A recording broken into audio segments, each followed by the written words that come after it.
Comrades, listen closely, for the truth I shall speak is not comfortable, and it is not convenient. Society tells you that your suffering is inevitable, that the hierarchy under which you labor is natural, that your exploitation is a fact of life.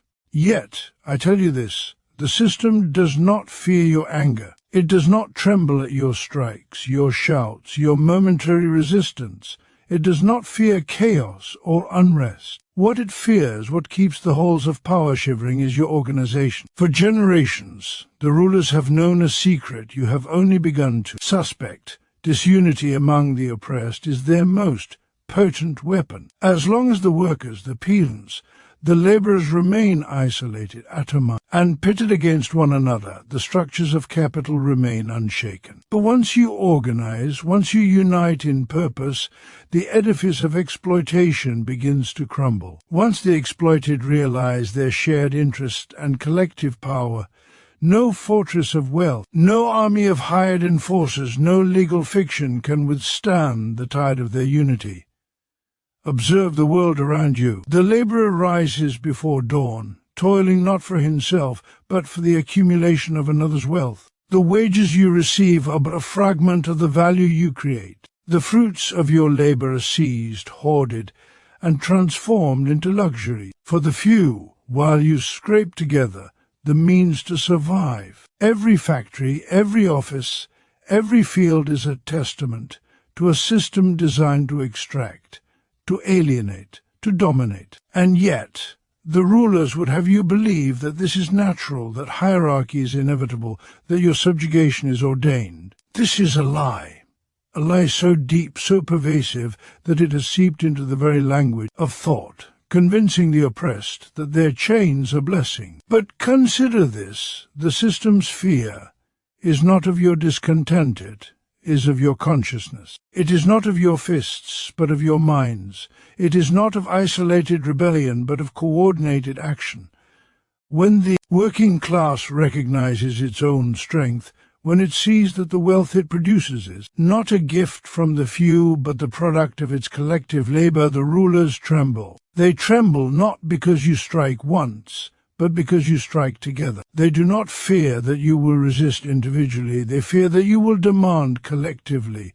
The capitalist system is cunning. It offers illusions of choice while ensuring that the boundaries of reality remain untouched. It sells the dream of personal advancement, of meritocratic triumph, of individual escape, all while keeping the masses in chains. But you see through these illusions, do you not? You see that the system thrives on your disunity, on the fragmentation of your labor, on the secrecy of its exploitation. And you understand that to challenge this system is not to ask for permission, it is to assert your rightful power, the power that belongs to those who produce, those who build, those who sustain life itself. Comrades, hear me clearly, the path to liberation is not sporadic. Violence, not the frustration of the individual, but organization. Solidarity is the weapon the rulers cannot grasp. Collective struggle is the storm they cannot withstand. Strike together, demand together, resist together, then watch as the foundations of inequality shatter beneath the weight of your unity. The system may legislate, may police, may intimidate, but it cannot legislate against the truth. The workers are many, the capitalists are few, and organized labor is unstoppable. The time for passive endurance is over. The time for scattered complaints is gone. The hour has come to awaken, to educate, to organize, establish unions, form councils, speak boldly of your collective power, build networks of mutual aid and solidarity, spread knowledge of the mechanisms of exploitation and the reality of your shared interests. Only through such systematic, disciplined, and conscious organization can the working class wrest control of its destiny and reclaim the wealth it produces. Remember this, history is written by the victors, but victory is won by the organized. Revolutions are not spontaneous. They are forged in the daily acts of solidarity, in the persistent struggle to assert your collective rights, in the refusal to accept the world as it is. The system does not fear anger, it fears unity. It does not fear rebellion, it fears organization. And so rise, comrades, let your voices join in unison, your efforts align in common purpose, and your power, once dormant, will become irresistible. The chains of exploitation can be broken, the structures of oppression dismantled, and a new society of equality and just constructed not by violence alone, but by the organized might of the many who were once made to serve the few. The system, the structure of domination that governs society, does not fear the fleeting outbursts of frustration or the sporadic resistance of individuals. It does not tremble when a worker raises a fist in anger, nor when a small group protests against a single injustice. These are ephemeral, isolated acts, scattered and disconnected, lacking the coherence and continuity necessary to challenge entrenched power. The rulers, the capitalists, the proprietors of wealth and influence understand perfectly that individual anger is temporary, that the flames of personal resentment burn out quickly when confronted by the vast machinery of the state, by laws, by police, by armies designed to maintain the hierarchy. They have built a system fortified not only by economic power, but by psychological control, by ideology that convinces the oppressed that resistance is futile, that their suffering is their own burden to bear. Individual acts of defiance, however intense, however righteous, are absorbed and neutralized by the system's capacity to isolate, distract, and suppress. The system thrives on the atomization of labor, on the fragmentation of the human spirit, because in isolation, the worker's power is minuscule, incapable of dismantling the structures of exploitation. A single worker striking against injustice may feel the surge of moral satisfaction, may assert momentary defiance,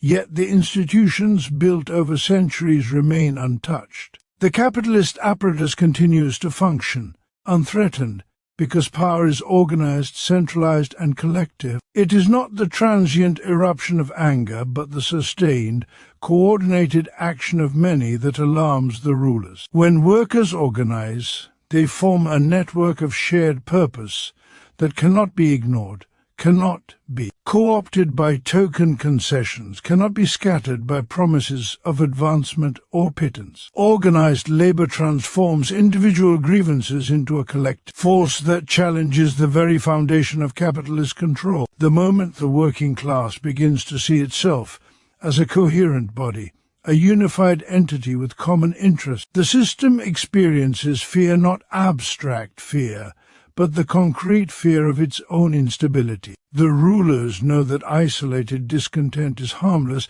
It may inconvenience them temporarily, but it cannot threaten their dominance. It is when the workers synchronize their struggles, when unions, councils, and assemblies coordinate effort, when strikes and demonstrations are planned with precision and solidarity, that the power dynamics shift. Then the illusion of invulnerability maintained by the ruling class begins to crack. Capitalism's confidence rests on the belief that the masses are divided, competing, distracted by petty incentives, convinced that survival is an individual challenge rather than a collective struggle. It rests on the assumption that workers are passive, resigned, accepting the conditions imposed upon them as natural, as inevitable. Individual anger, however intense, is precisely what the system anticipates and manipulates. It channels this anger into personal blame, into temporary outbursts that leave the overarching structure intact. But when anger is organized, when it is directed and sustained collectively, it becomes an instrument capable of enforcing change. The system fears organization because it undermines the mechanisms of control that rely on fragmentation. When workers unite, when they deliberate together, when they recognize the common source of their exploitation, They begin to exert pressure that is systemic, not superficial. Laws, policies, and policing that once seemed omnipotent suddenly appear vulnerable, for they are designed to suppress isolated acts, not collective demands. The organization of labor transforms the very equation of power. The few who hoard wealth and decision-making authority are confronted by the many, whose labor produces all value, whose coordinated effort can halt production, disrupt accumulation, and assert demands that cannot be dismissed. This fear of organized action is why the system invests so heavily in preventing the unity of the working class, why propaganda, divisions, ideological manipulation, and intimidation are deployed to keep workers in isolation. It is why attempts at solidarity are met with suppression, why leaders of collective movements are targeted, why strikes are broken and assemblies are infiltrated. The ruling class knows that disunity guarantees continuity of exploitation, and that unity, once achieved, becomes a force that no amount of wealth, legal authority, or coercion can permanently suppress. The system's fear is not of anger itself. Anger is abundant, easily provoked, and ultimately manageable. Its fear lies in the disciplined, informed, persistent organization of workers who recognize their collective strength and act together to claim what is rightfully theirs, to assert control over the conditions of their labor,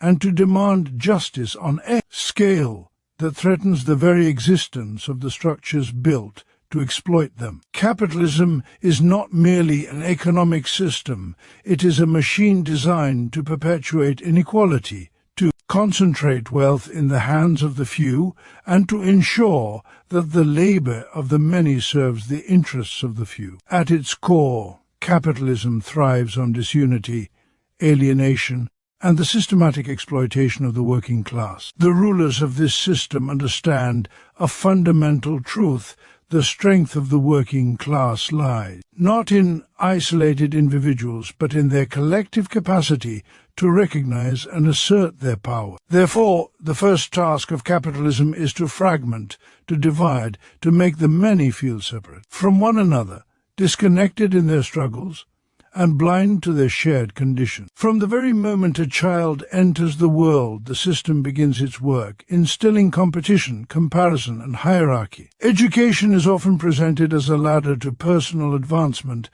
but in reality it is a mechanism that separates and conditions individuals to accept their positions within the structure of exploitation. Workers are taught to see one another as rivals rather than allies, to measure their success not by collective well-being but by individual gain, to internalize the belief that survival is a solitary endeavor. In the workplace, this division is reinforced. Labor is segmented into specialized tasks, each worker isolated in their function, rarely able to see the whole of production or understand the totality of their contribution. The worker's effort is transformed into a commodity stripped of the human agency and creativity that gave it life. And this process of alienation disconnects the laborer from the product of their labor, from the labor process itself, and ultimately from their fellow workers. This alienation is not incidental, it is structural. It ensures that workers are not only dependent on wages but also psychologically conditioned to accept exploitation as inevitable. Capitalism exploits this alienation, making it easier to extract surplus value, to pay the laborer less than the worth of their production, and to accumulate enormous wealth for the owners of capital. Yet, alienation is not solely economic, it is social, political, and intellectual. It isolates workers from collective identity, from political engagement, from the possibility of revolutionary consciousness. The system creates distractions, diversions, and illusions of personal advancement, convincing workers that the path to freedom lies in individual achievement rather than collective action. Meanwhile, the ruling class consolidates power, ensuring that control over production, resources, and decision-making remains concentrated, while the working majority remains atomized, disoriented, and complicit in their own oppression. Exploitation in capitalism is relentless and multifaceted. The laborer produces wealth beyond what they are compensated for. Every hour of work, every ounce of effort enriches the capitalist, who reaps the benefits of surplus value. This extraction is presented as normal, even natural, as though the laborer's contribution is incidental to the creation of wealth, rather than the very source of it. The system masks this truth through ideology, through culture, through laws and institutions that normalize inequality. Work is glorified, suffering is moralized, and loyalty to the system is valorized, all while the laborer's exploitation continues unabated. The system thrives on disunity because a divided working class cannot resist effectively. When workers are pitted against one another by race, by gender, by skill level, by department, by competition for promotion or survival, the potential for collective action diminishes. The fear of losing one's position or standing prevents solidarity.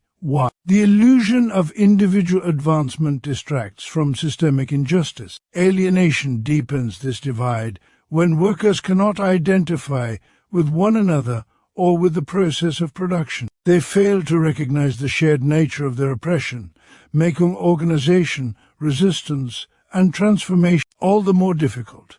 Yet capitalism's power, however vast, is not absolute. Its reliance on disunity, alienation, and exploitation is its vulnerability. For once the workers recognize their shared conditions, once they identify that their labor is the source of all value, once they understand that their alienation is manufactured and that their collective action is unstoppable, the very foundations of capitalist power become unstable. The system's strength is a function of the consent and confusion of the masses. Its survival depends on keeping the working class divided, disconnected and compliant. Capitalism fears not the isolated acts of resistance, but the unified, conscious, and organized assertion of worker power. Organization is the antidote to alienation, solidarity the counterweight to division, and collective struggle the only path to challenging exploitation. The moment the working class begins to act as a unified force, to recognize the shared nature of their labor and the shared injustice of their condition, capitalism's mechanisms of control begin to falter. Wealth concentrated in the hands of a few loses its invulnerability when confronted by organized, informed, and persistent collective action, and the illusion upon which the system depends, the myths of meritocracy, of personal advancement, of individual triumph, begin to collapse under the weight of truth. Disunity, alienation, and exploitation are the lifeblood of capitalism, but once the working class transcends isolation, once solidarity is embraced, once the oppressed recognize their collective strength, the system that has relied on division and submission faces a threat it cannot easily withstand, for the power of the organized many eclipses the wealth of the few. The truth of our existence under capitalism is simple, brutal, and undeniable. All wealth, all value, all that sustains society is produced by the collective labor of the working class, yet the fruits of this labor are systematically expropriated and hoarded by the ruling class. From the factory to the farm, from the office to the workshop, it is the workers who create, who build, who maintain the machinery of life, yet it is never they who benefit. Each product, each service, each innovation bears the imprint of their effort, their skill, their creativity, yet the capitalist takes credit, takes ownership, and takes the reward. This appropriation is not incidental. It is the very foundation of the system. It is through the extraction of surplus value, the difference between what labor produces and what the laborer receives. In wages that capital accumulates, that fortunes are built, and that social hierarchies are maintained. The worker may toil from dawn until dusk, may endure exhaustion, stress, and deprivation, yet the wealth generated by that labor does not sustain the worker but enriches those who do not labor. This is the essence of exploitation, clear, undeniable, and systemic. The capitalist does not create value, the capitalist does not labor. Their wealth is not a reflection of ingenuity or merit, but of the power to appropriate the labor of others. Every machine, every assembly line, every office, every service depends entirely on human effort. Without workers, the capitalist has nothing, no products, no profits, no power. And yet, the ideology of capitalism convinces the laborer to believe otherwise. The narrative tells the worker that wealth is earned individually, that success is a personal achievement, that the accumulation of capital is a reward for talent or foresight, when in reality it is theft, legalized and glorified, disguised as natural law. This hoarding of surplus is not limited to the accumulation of money. It extends to power, to access, to opportunity, to the ability to shape society according to one's own interests. The capitalist class does not merely claim the material products of labor, it claims control over society, over politics, over culture, ensuring that the structures of exploitation are maintained generation after generation. Every policy, every law, every institution is designed to protect the interests of the ruling class, to make the expropriation of surplus appear legitimate, inevitable and just. The worker, on the other hand, is taught to see this as normal, even desirable. Wages are framed as fair compensation, employment as privilege, work as a moral duty, all while the lion's share of what is produced is siphoned off into the coffers of those who contribute nothing but ownership. Collective labor, the coordinated effort of many hands, minds, and bodies, is the engine of civilization. Yet it is the very engine that the ruling class exploits for personal enrichment. This is the structural deception at the heart of capitalism. It convinces the producers of value that their labor is incidental to the creation of wealth, that their contribution is secondary to the vision, the investment, the foresight of those who do not labor. The truth, as stark as it is, must be confronted.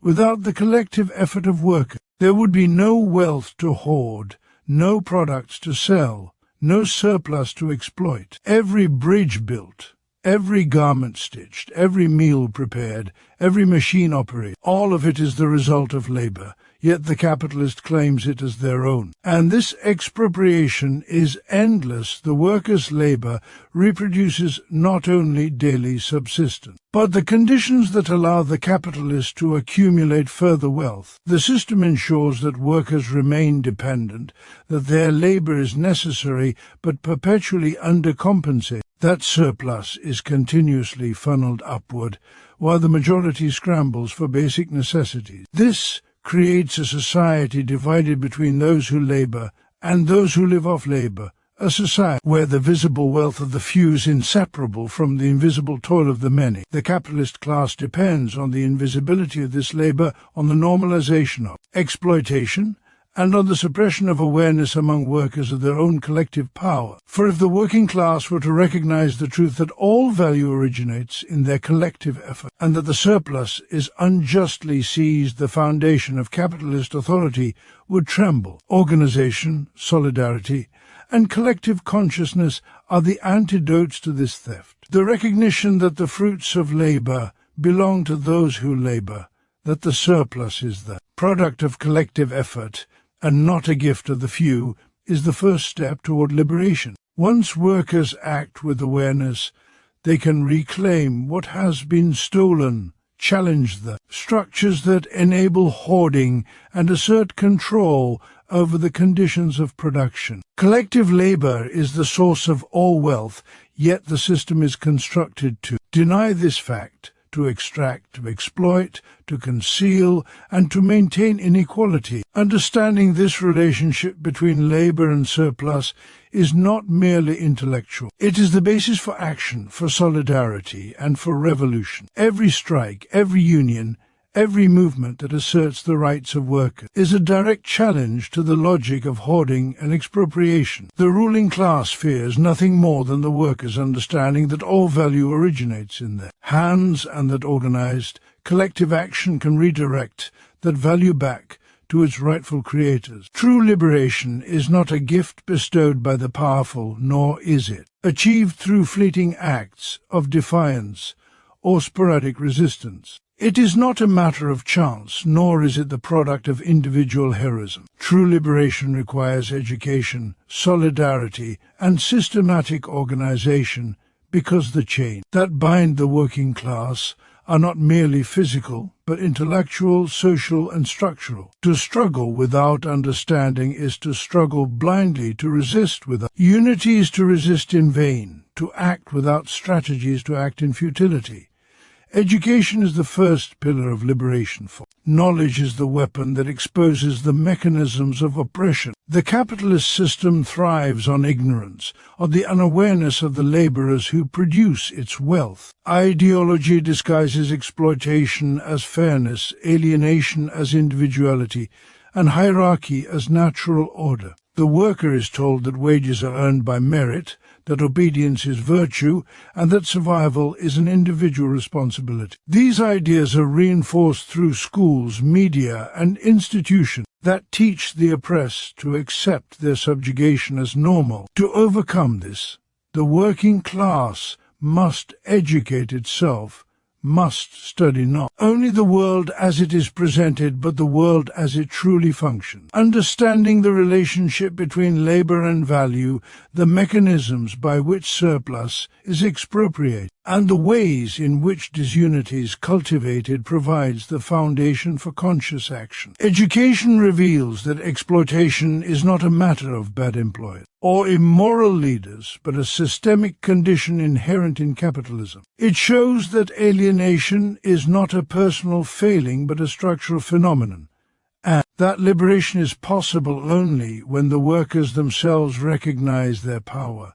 Education alone, however, is insufficient. Knowledge without solidarity does not translate into effective resistance. The oppressed must recognize that their struggles are not individual but collective, that their strength lies in unity. Solidarity is the recognition that every injustice faced by one worker is a threat to all, that every effort toward liberation is amplified when undertaken together. It transforms isolated grievances into collective demands and scattered acts of protest, into coordinated campaigns capable of challenging the entrenched power of capital. Solidarity breaks the isolation that capitalism imposes, dismantling the psychological barriers that convince workers they are alone in their suffering. It fosters empathy, mutual support, and shared purpose, creating networks that can withstand intimidation, co-optation, and repression. History demonstrates that where solidarity is strong, the oppressed can resist effectively, while disunity ensures that even the most righteous struggles are suppressed. Systematic organization is the third and indispensable pillar of liberation. Spontaneous rebellion may make noise, it may inspire temporary fear, but without planning, coordination, and strategic action, it cannot overthrow entrenched systems. Organization channels anger, education, and solidarity into sustain campaigns that exert real pressure on the structures of exploitation. It ensures that collective action is deliberate, that the aims of resistance are clear, and that the power of the many is concentrated effectively. Unions, councils, worker assemblies, and cooperative networks are not mere conveniences, they are the instruments through which the laboring class asserts its rights, protects its members, and challenges the hierarchy of wealth and authority. Organization also provides resilience against the tactics employed by the ruling class to maintain control, bribery, co-optation, intimidation, propaganda, and legal manipulation. When the working class acts in isolation, these tactics succeed in neutralizing resistance. When the working class acts collectively, strategically, and with purpose, these tactics falter, and the balance of power begins to shift. Education, solidarity, and systematic organization are interdependent. Knowledge enables workers to understand their exploitation and to identify common interests. Solidarity transforms that understanding into shared purpose and mutual commitment. Organization turns purpose into effective action, ensuring that the energy of the masses is harnessed toward meaningful, sustained efforts that can reshape society. Without education, solidarity risks becoming blind loyalty. Without solidarity, education remains abstract. Without organization, both remain impotent. True liberation demands the cultivation of all three simultaneously, for they are the foundation upon which workers can reclaim control over their labor, their lives, and their society. The history of revolutions demonstrates that oppressive systems crumble not under the weight of anger alone, nor under the pressure of isolated dissent, but under the disciplined, informed, and unified efforts of the masses. The ruling class fears organized labor, because it embodies the potential for justice, equality, and systemic transformation. Liberation is not given, it is taken. It is constructed through the conscious efforts of the oppressed who study the world, stand together, and organize their struggle with precision, persistence, and vision. Without education, solidarity, and systematic organization, the chain of capitalism remain unbroken, the surplus hoarded by the few, and the laboring majority consigned to endless exploitation, unaware of the power that lies dormant within their collective hands. Revolutions are not the product of random anger, spontaneous chaos, or the isolated acts of individuals who grow tired of oppression. They are not born from occasional protests, nor from fleeting outbursts of violence that vanish as quickly as they appear. True revolutionary change is achieved through coordinated, conscious, and united action by the discipline and deliberate mobilization of those who recognize the common cause that binds them together. The system may tolerate discontent, for it can absorb scattered expression of frustration and convert them into harmless concessions or distractions. It is not afraid of unorganized rage, for rage, when fragmented, is powerless. The ruling class fears not the isolated worker, the lone strike, the momentary complaint, but the organized multitude, the collective intelligence of the oppressed acting with purpose, the alignment of countless individuals in pursuit of a shared vision. Coordination is the first essential principle of revolution, for it transforms raw discontent into strategic power.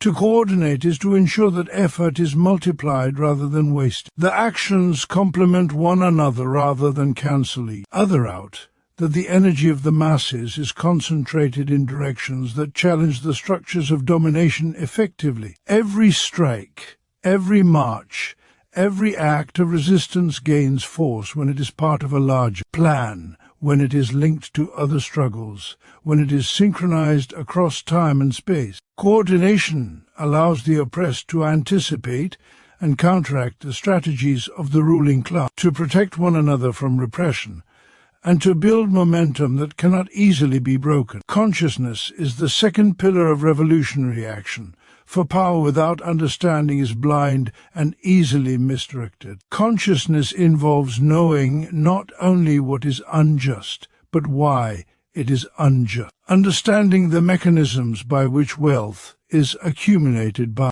the few at the expense of the many, recognizing the systemic nature of exploitation, and identifying the structures that sustain inequality. It is the awareness that individual struggles are inseparable from the collective struggle, that labor produces all value, that alienation and disunity are tools of control, and that organized resistance is the only means to reclaim what has been unjustly taken. Consciousness allows the oppressed to see through the illusions imposed upon them, the myths of meritocracy, the narratives of personal advancement, the promises of reform that never alter the system fundamentally. Without this clarity, revolutions risk being co-opted, misdirected, or defeated before they have begun. as uneducated discontent can be diverted into meaningless or even counterproductive channels. Unity is the final and indispensable element for coordinated,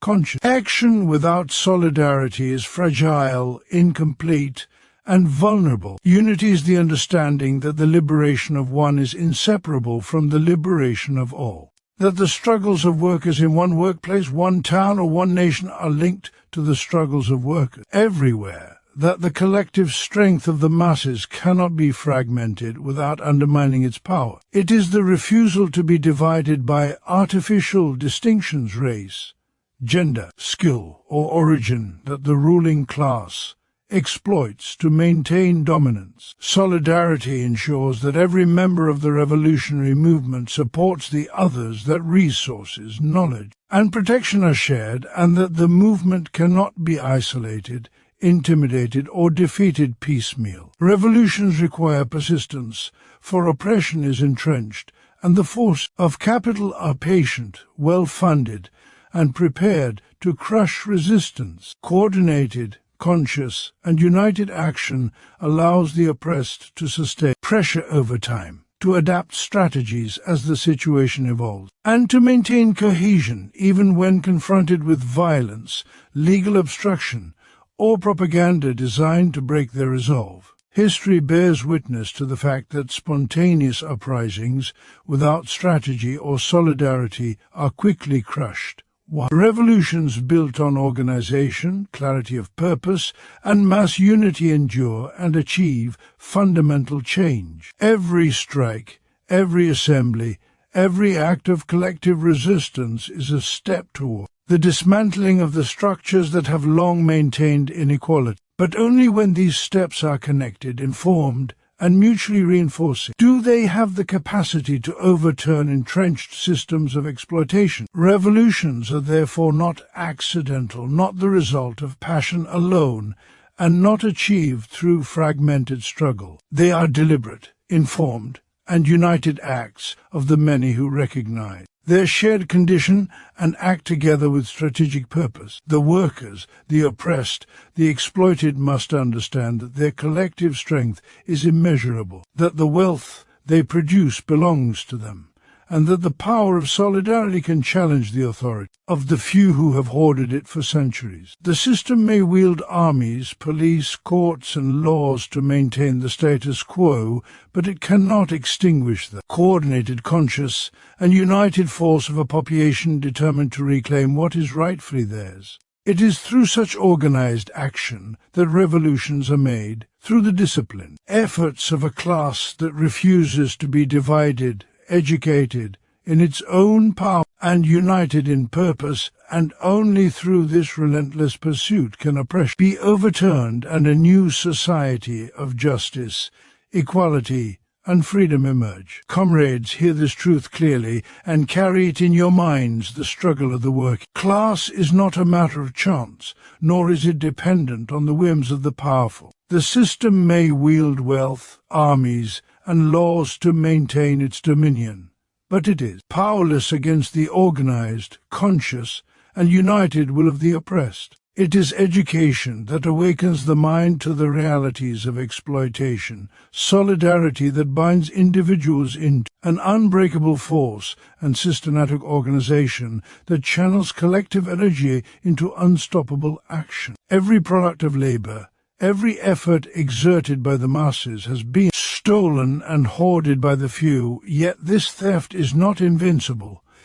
It can be challenged, reclaimed, and overturned. Individual anger is fleeting, isolated protests are absorbed, fleeting acts of defiance are neutralized. But the coordinated, conscious, and united action of the many is the hammer that can shatter the chains of oppression. The ruling class fears organization because it reveals the true power of those it seeks to dominate, because it transforms laborers from passive cogs in the machinery of exploitation into the conscious architects of their own liberation. Capitalism thrives on division, alienation, and exploitation, yet every mechanism it employs to suppress the working class is also its weakness. Knowledge dismantles ideology, solidarity counters isolation, and organization, converts potential into action.